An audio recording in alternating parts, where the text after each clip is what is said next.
Hello, watching Walford, enjoyers, breeders, shaggers. We are here to answer a question brought to you by the fans of EastEnders. Now, you know the fans are very smart. They are very smart individuals. Yes, we do shit on them, but We are one of them. we are one of them. And And we have about a minus 40 IQ, so I have a minus 100. So this is going to answer. A fan has what was his name? Unicorns Rainbows Z, or sorry, you have to do it the American way. Unicorns Rainbows C has put out a discussion. Which character hasn't changed all that much since they arrived in the square? Now this can be used for Eugene Slater, Alfie Moon, Cat Moon, fucking Fat Boy. You know, it can range from anything. Basically. yeah. No characters off the limits, I'd assume, because from what I can gather here, this includes every character, so you can include all the characters. Yes, no characters off the table yet. So yeah, I'm gonna immediately cut to you. What do you think? I mean, it's a hard one to say because you can disregard some of the shitter characters that they just didn't invest time into. You can say, like, I don't know, Finley. Finley was the exact fucking same since he arrived and when he left. Like, it's just kind of, it's how it is. If you introduce a character, you don't really know what to do with it. I guess the best answer that I can think of is probably Mick Carter, where he was still that kind of warm-hearted, friendly, but half serious, half not family man. Obviously, through time, he lost all of his family, but in the end, he was still supposed to be that good man who would always make the right choice instead of like doing the wrong thing. I guess the change in the end was the stuff with Janine, but like for a solid 9 years, he was fine. It was just that final year that really sent him over the line. I guess Max is also another option, but he went a bit evil in the end. I don't know. Do you have any immediate answers? Ian. Yeah, completely. Ian is the truth.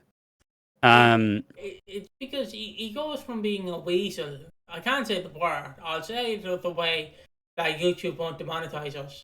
He's a bunt, because he was a nice man, bit of a weasel. He lost everything in 2014. You know, his daughter is basically will to live.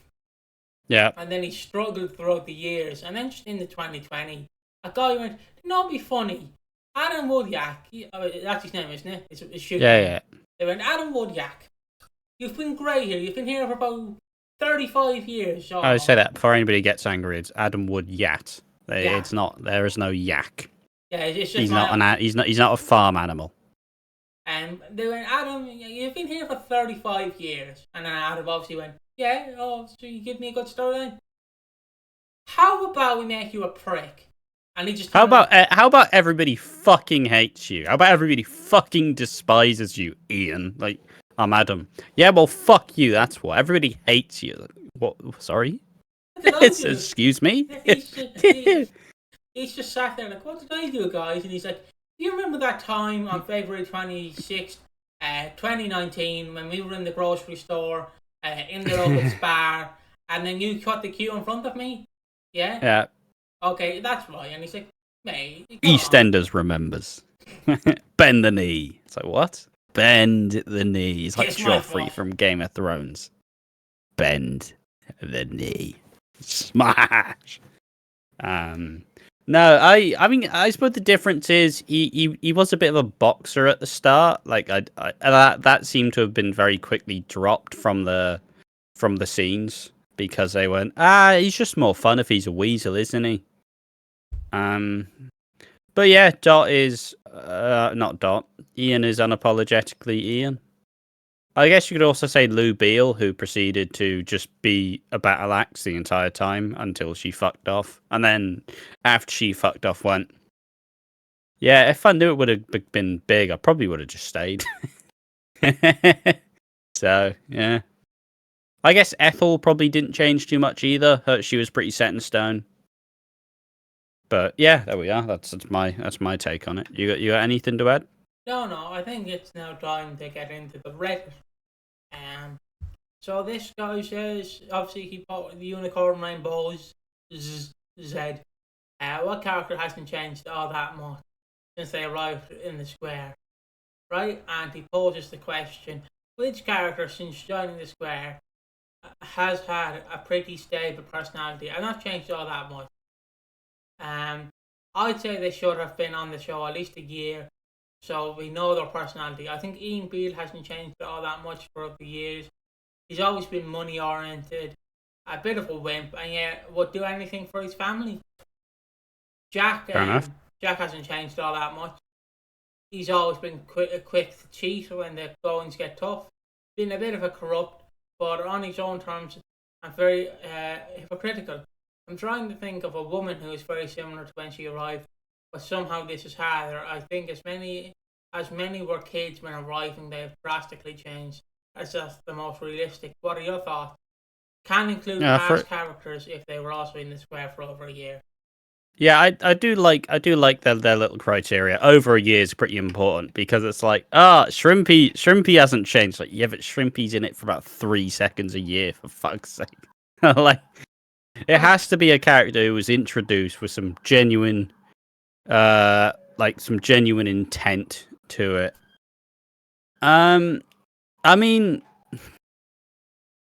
no, it is quite hard. I guess Janine has, since she's been under Charlie Brooke, she's always generally been the same. But there's a lot of discrepancy, really. I had something. Oh yeah, for a second I thought it was going to be was one person. I need to wear this grievance because I've never been able to find the good spot to actually complain about this. There's one there's one person on the subreddit, and is on all of the subreddits. And look, I respect it, but they have a fixation on learning who initially came in as an asshole, but through time became like a likable, lovable character, like Billy, for example, or like Nigel. There's a big fixation. I don't know why I'm putting this person on blast, but they're not watching this anyways because it's not the one topic that they fucking ask every single subreddit about 20 times a fucking day. But there's just one user who's like, does anyone know back in the day in 1999 when Billy was introduced, he was a right little bastard, but through time he started to get nicer and started to be more of a family man. Do you know any characters who started out like an asshole and ended up being nice? And I swear to fuck, I've read this subreddit about 20 times a fucking day for like the last month. You're allowed to ask the question. Stop asking the question every single fucking time, please. Please. I've seen that question so many times. Then they get answers and then they don't add it to their fucking question. Fuck's sake. Anyway, carry on. If that's you, I'm sorry, but fucking stop asking. Alright, this guy comments, Mo Harris, hands down, she's been consistently the same since the start. Sorry. Always up to no good, funny, caring, and has got a naughty side. Mo Harris is a top shagger. EastEnders After Dark, you know what I'm saying. Mo has been pretty... Yeah, Mo has been one and the same forever.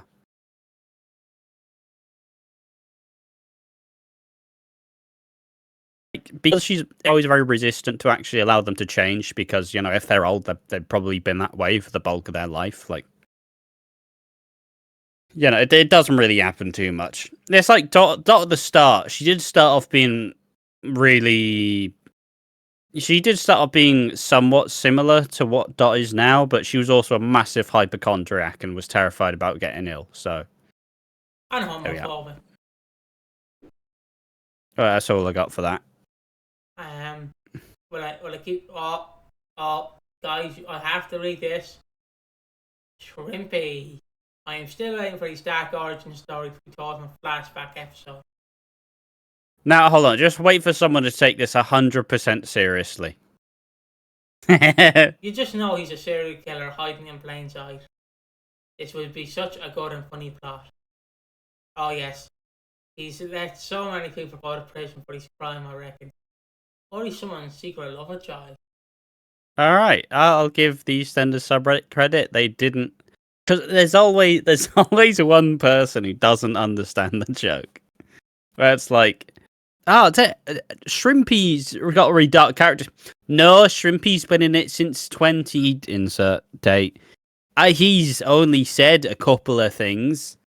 He changed. He plays the piano now. It's like, come on, read the room. I'll keep going down and let me know if anyone speaks to you. I'll just keep going through. We got time.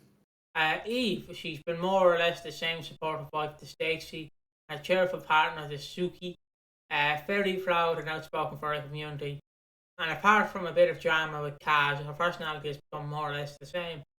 I was also coming here to say Eve, probably one of my most consistent characters we've had in a long time. All of her relationships are lovely to watch, whether it comes with Stacey, Artin, Jean, Suki and Lily. In terms of past characters, I would probably say Mitch.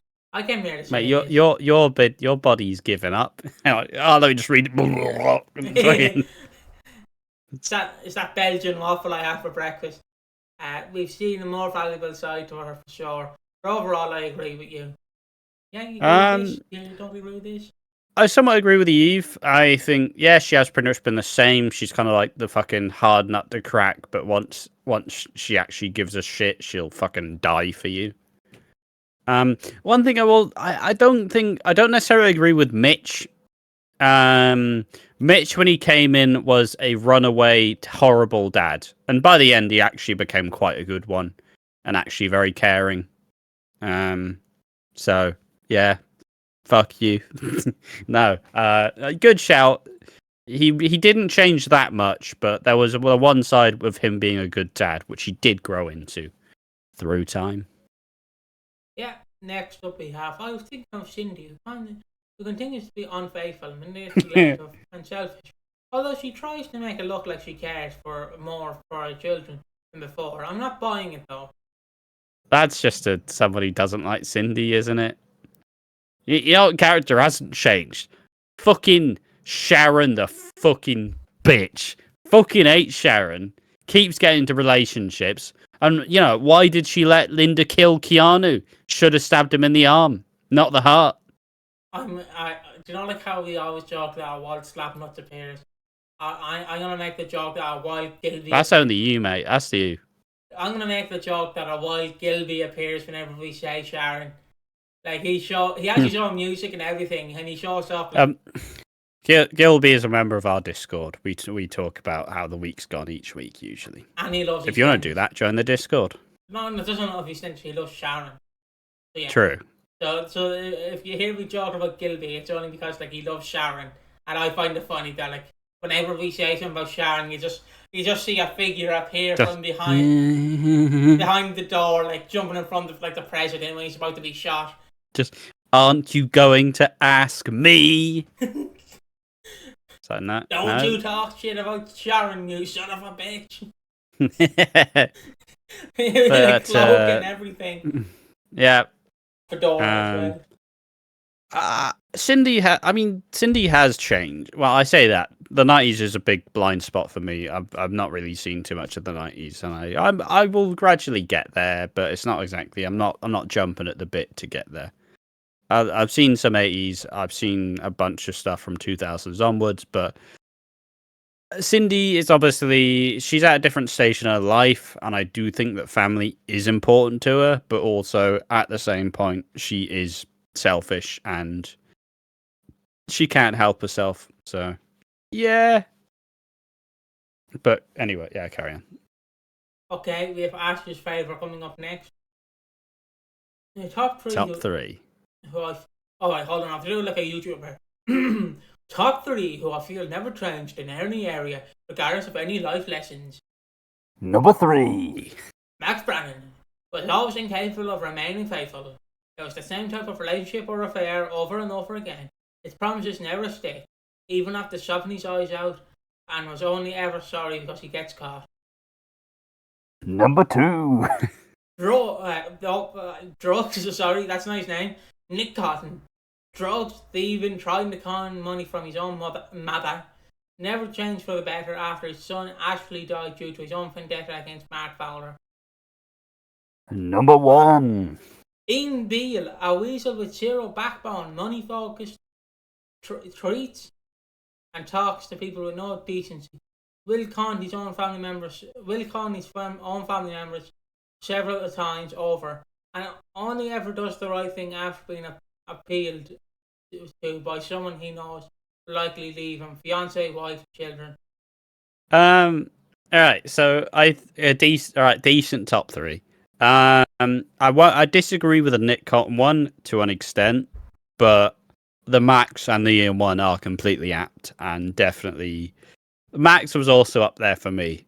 He's always selfish. He's always looking out for himself, and when it doesn't go his way, he'll sleep with someone else. Like, just how it is. He's emotionally unavailable. He is mardy as fuck. He whines and cries and just bitches at everyone. And he's just angry all the time. Yeah. Nick Cotton. Fundamentally, he didn't change that much because he was still like the fucking thieving crime Nick Cotton. But I still think that I guess at points he had a bit of a breakthrough.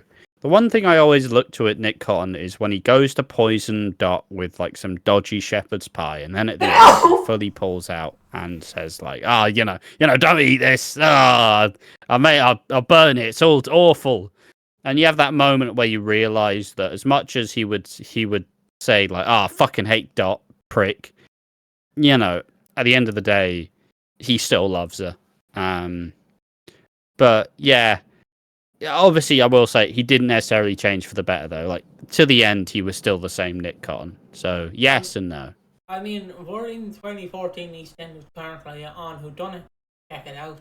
And Nick Cotton has just died. Yes. And he's basically conned his mother into believing that he's dead. Yes. And him and the what's his name? Charlie. Charlie and the other fella, the little small fella. Who's a drag queen, I believe. Oh, Les. He's not small, he's massive.